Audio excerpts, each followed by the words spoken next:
Hello there and welcome to Emirates News broadcasting from Dubai. I'm Greg Fairley. The headlines tonight. The Vice President appoints members of Dubai Nuclear Energy Committee. The Deputy Ruler of Dubai appoints a chairman for the Dubai Financial Services Authority's Board of Directors.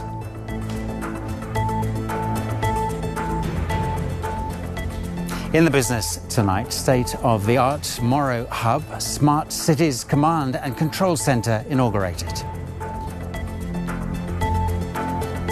And in the sports, UFC 251 in Abu Dhabi took place early this morning, with more events to come throughout the month on Yas Island.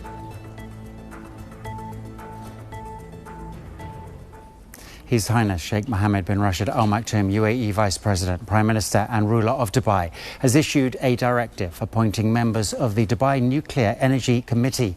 According to the decision, Syed Mohammed Al Taya will chair the committee and engineer Waleed Ali Salman will be the vice chairman. The decision is valid from the date of issuance and shall be published in the official gazette. The Deputy Ruler of Dubai and President of the Dubai International Financial Centre, His Highness Sheikh Maktoum bin Mohammed bin Rashid Al Maktoum, today issued a decision reappointing Saab Aigner as Chairman of the Dubai Financial Services Authority's Board of Directors. His Highness also appointed Fadl Al Ali as Deputy Chairman of the Board. On the occasion, Sheikh Maktoum said that Dubai has strengthened its position as one of the world's most prominent financial and business centres, guided by the Vice President. Sheikh Maktoum also added that the Emirates' diversified economy, flexible financial policies, openness to global markets and ability to meet the requirements of major financial institutions have all been key drivers of Dubai's growth as a global financial centre. Dubai has approved a new economic stimulus package worth 1.5 billion dirhams for the business sector. This is the third package announced by the Emirates, taking the total of all three packages to 6.3 billion dirhams since the onset of the coronavirus. As part of the latest package, some of the benefits include hotel establishments and restaurants receiving a refund of 50% on the municipality fees charged on sales. Meanwhile, the tourism dirham fee has been halved until the end of the year. In the education sector, private schools will be exempt from commercial and educational licence renewal fees until the end of 2020. Over the weekend, the UAE and India agreed to allow eligible passengers to board repatriation flights on both legs between the two countries up until the 26th of July. Faraz Shahid caught up with stranded UAE residents in India who have been wanting to get home, as well as some of the lucky few who made it back here through charter flights. Hundreds of UAE residents stranded in India were relieved to hear that the Indian Civil Aviation Ministry has finally agreed to carry out repatriation flights to the UAE starting this week. Well, indeed, it's a good news because we have been waiting since 4 months to hear some positive news. The residents who are stuck in India, they can now go back in this around 15 days window. To fight the coronavirus, India shut down all of its international commercial flights from the 25th of March, leaving thousands of UAE residents in India devastated. I feel devastated that I can't go back home to my family right now, and I hope that the authorities do something about it. I'm into a mental stress, mental trauma, because I came to India in the month of March. Basically, there are two things that is affecting. Number one, which is family, obvious. When I came to India, my daughter was 4 months old, and by now she's 8 months. My wife and my kids are without me. And second thing, people are in India for a long time, so we have a very big fear of losing our jobs as well. For some UAE residents, getting back home was the only mission, leaving them with no choice but to board chartered flights to reunite them with their families in Dubai. My basic worry was these two being all alone over here. We are doing a video chat, and she had tears in her eyes and she said that, Papa, when are you coming back? When are you coming back? Psychologically, she's thinking, why is my father wearing a mask, or why is my father not at home? So that really broke my heart. I said, no, I need to get there. Mustafa was lucky enough to be one of those who made it back to Dubai, even if it meant taking on one of the hardest and most expensive trips of his life. The most important thing was the cost. How are we going to get 135,000 dirhams? Then the biggest challenge was 13 people who would trust me. Because if one guy backed out, others of us would have to pay. And in the end, I managed to get them to agree to the cost. 13 people coming together, listening to me, and then coming to Bombay to take the final flight. The average cost of chartering a 10-seater plane from Mumbai to Dubai is around $40,000, meaning each passenger has to shell out $4,000. That's 8 times the price of a regular fare on a commercial airliner. Our anniversary, our 10th anniversary is this month, so I had saved up a lot of money to give her a gift, but then we had to use it for this. But then we earn for our family, we live for our family. Whatever we do for our family. So the money that's spent is well spent. It could have gone towards her gift for the anniversary, but then being with them was more important. Meanwhile, Dubai-based DC Aviation says during the pandemic, they've seen a shift in their clientele. We have seen an increase in flights where passengers are sharing the cost of the flight. The average load on a private jet would have been sort of 3 to 4 passengers. Now what we're seeing is maximum full capacity. We don't focus on selling seats. There are companies out there, especially in Europe, that follow that business model of selling seats on a private jet. But our business model here in the Middle East is selling the whole aircraft. And of course, regardless of which service passengers choose, stringent safety protocols are a must. Once an aircraft arrives, aircraft is fully disinfected. Crew wear gloves and masks at all times during the flight. The cutlery glasses have been removed and replaced with plastic to minimize the risk of infection.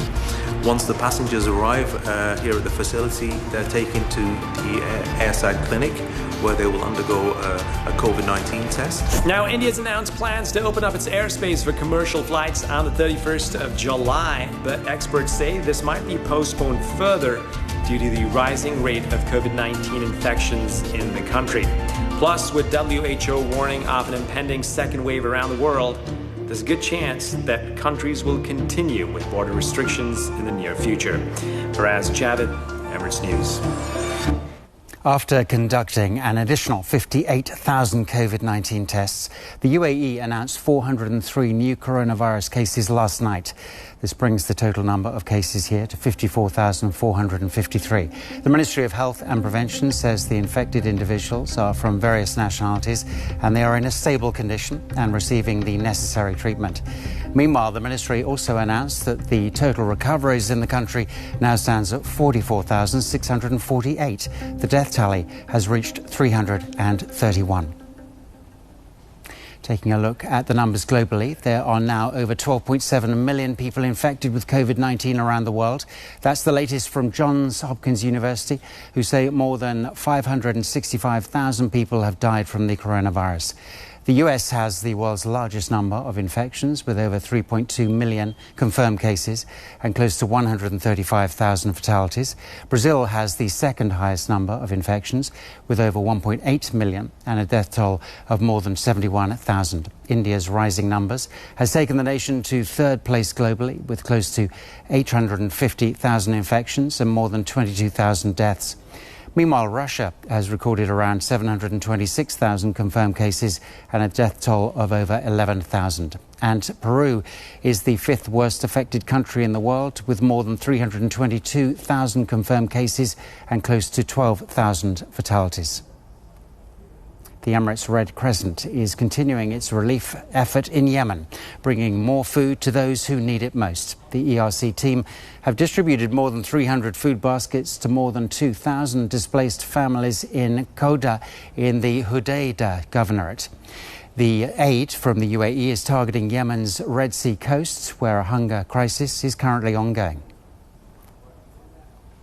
Dubai police say that 2 people were killed and 12 others injured in a traffic accident on Sheikh Zayed Road earlier today.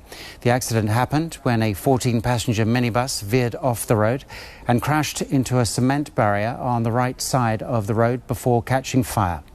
Emergency services rushed to the scene to divert traffic and transfer the injured to hospital. Dubai's Roads and Transport Authority say that the building of footbridges is the reason for a massive decrease in pedestrian fatalities. The RTA say that from 2007 to 2019, pedestrian deaths reduced by more than 75%, thanks to more than 100 footbridges that have been constructed in Dubai. In 2007, it recorded 142 pedestrian deaths, whereas last year that number had shrunk to just 34. The RTA planned to build another 34 footbridges during the next 6 years, which will bring the total number of pedestrian bridges up to 150. Time now for a short break, but stay with us here on Emirates News. The business is on the way next, and state-of-the-art Moro Hub Smart Cities Command and Control Centre officially inaugurated. Details on the way when we continue.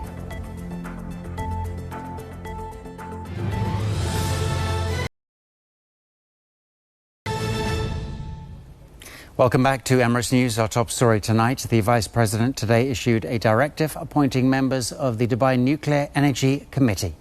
Time now for the business.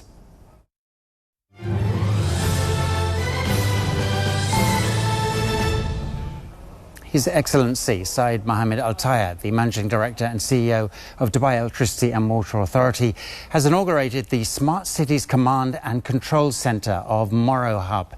The Hub's new centre provides services in intelligent Internet of Things platforms, cybersecurity and managed services to support the government and enterprise customers in their digital journey. The new centre means that from now on, digital leaders are able to make well-informed decisions based on data-driven analysis. Dubai SME, in its role developing the SME and entrepreneur sector, has continued to expand and diversify its advisory and support programs in the past 12 months, with an added emphasis on enhancing competitiveness and strengthening Dubai as a centre of innovation and entrepreneurship. 170 million dirhams worth of incentives and services were provided to almost 4,000 Emirati entrepreneurs in 2019. Overall, local entrepreneurs have received over 630 million dirhams worth of incentives and support from Dubai SME since its inception back in 2002. The UAE and China look set to revive bilateral economic activity through the first ever Economic and Trade Digital Expo organised by Hala China. The platform, which takes place this Wednesday, the 15th of July, aims to lay the foundations for bilateral trade in the new digital economy.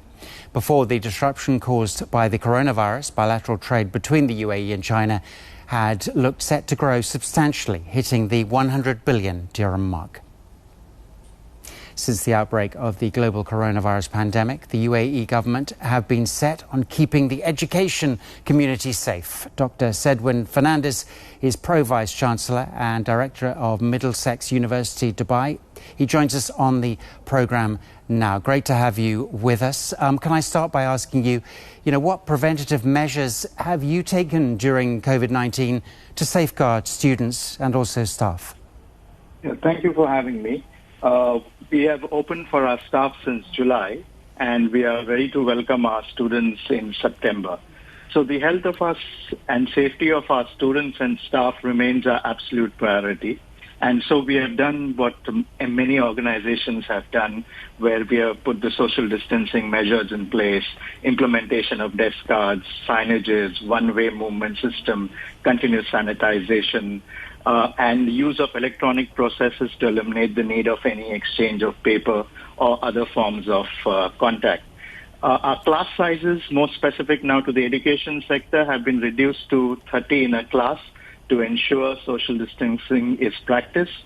Not all students will be on the campus at the same time, and lectures will be simultaneously delivered online.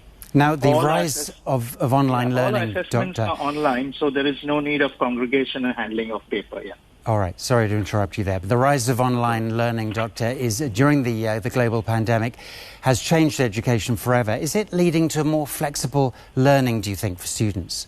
Yeah. In a way, yes, but it's not new because the blended learning model is a flexible mode of delivery involving the combination of independent, group-based and tutor-facilitated learning. where the interactions will take place both online and on campus.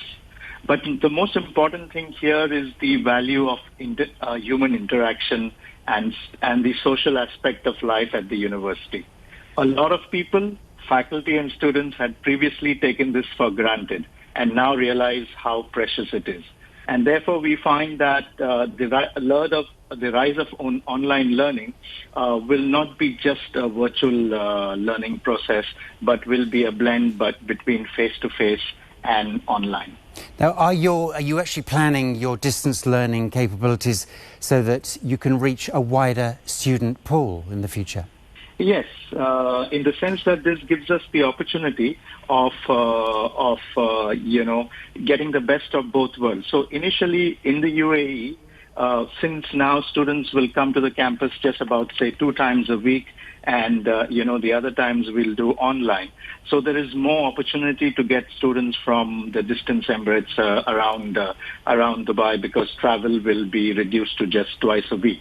Also, depending upon which countries' borders are open and can travel to the UAE, it may be a possibility to do the online teaching for one term for international students, if there is an issue with them coming to the UAE. Now, just one final question for you, just briefly. What does the future hold, do you think, for higher education institutes post-COVID-19? Yes, I think there's a bit too much made out of that everything is going to go virtual, because education has not been disrupted by technology. It's one of the last major industries which has not been disrupted. And there's a reason to that. The reason is that the social aspect of higher education is an intrinsic component of the student experience, and we must not overlook in online blended learning. Students value the feeling of connection they share with peers and the sense of belonging to the wider academic community. So this whole thing about developing the emotional intelligence, the resilience, the empathy, the integrity, the leadership skills, the soft skills will come only with face-to-face learning, and which will be strengthened by online technology. So I know that it's difficult to visualize now, but I think COVID-19 has given the opportunity to the education sector to really utilize technology to strengthen their face-to-face delivery. All right, we'll leave it there, but we really appreciate your time, Dr. Sedwin Fernandez. Thanks a lot.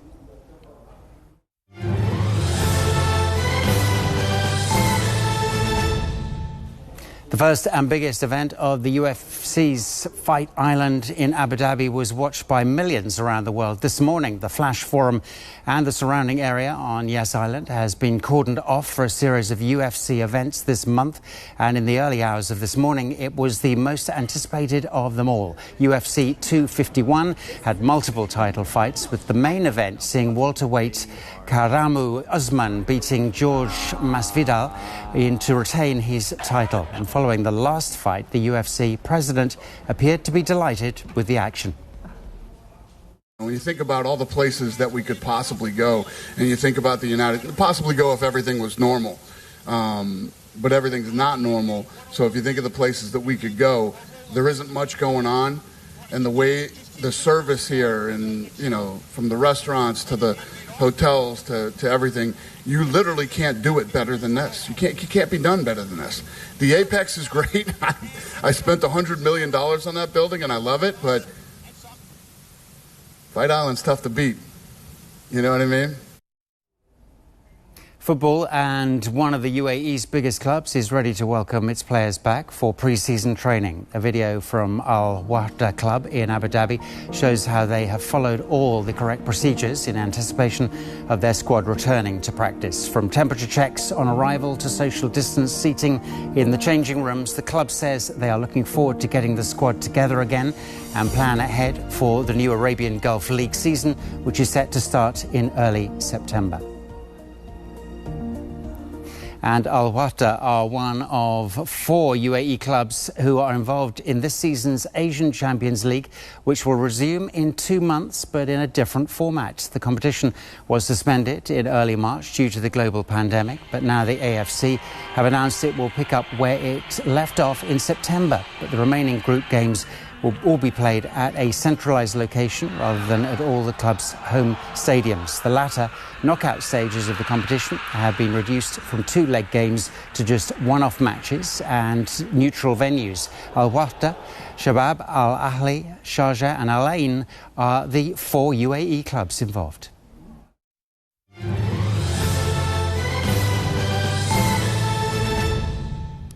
And finally, the organisers of the Emirates Airline Festival of Literature say the annual celebration of books and words will take place next February in a more blended format.